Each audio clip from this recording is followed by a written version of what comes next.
there was a story that you were prepared to tell us. What I thought maybe we could do is, if you're happy to tell us, Paul, this story, Dan could help you reframe it, discuss how it'd be put out the right way to get the right sort of person to have the eyes on it. How does that sound, Paul? Are you comfortable with that? Yeah, why not? Do you want me to share something? Yeah, there was one in particular which really hit home. And the reason why it hit home is this. It made the hairs on the back of my neck stand up. So you got to imagine, when people see that, watch it, it stops the scroll. So if it can stop the scroll and then Dan has the words to get it through to a funnel, that's where the magic happens, isn't it, Dan? So talk to us a little bit more about this, Paul, and then Dan can help you frame that, if that makes sense. Yeah, I guess it goes back to what you said earlier, Greg, around post-traumatic growth. And in 2002, unfortunately, I was involved in a fatality in my role in the RAF. Okay, I wasn't directly involved, but I was part of the group. I was there on the day, and there's a few mistakes made on the day. And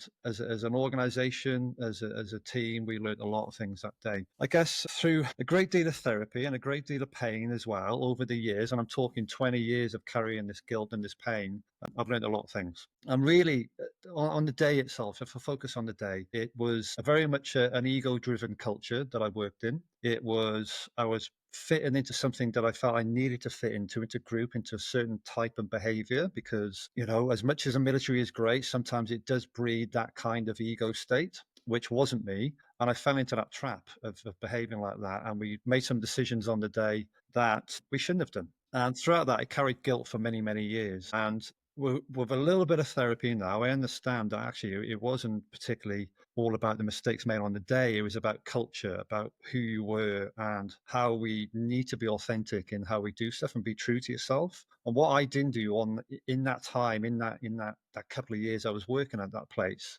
was to really stand up for who I was. And if I can help people to really be authentic and true to themselves without feeling the pressure of behaving in a certain way, that would give me a hell of a lot of satisfaction. Wow, Paul, that is absolutely amazing.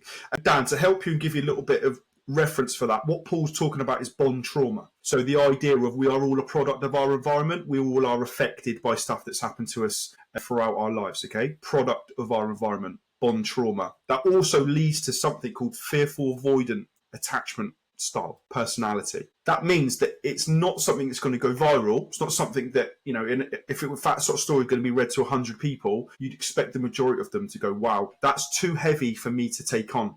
But it will resonate with a very large proportion of that as well. And how would you go about that? How would you market it? How would you put it out there? What would you say? Yeah, so I think it's a really useful story. And obviously, as a life coach, it's really going to help people trust you. So the main thing is getting the hook, which is the first line or the first couple of seconds of a video, getting that right. So with this one, I'd go something like, we made a mistake that cost me 20 years of guilt, something like that. That's going to entice the people that you want to entice. That's going to really make you stand out among, like the 19-year-old life coaches. They weren't even born. So you're really already a step ahead with the first line. Then it's just about kind of getting that story across, how you want to get it across. I'm not going to tell you how to write.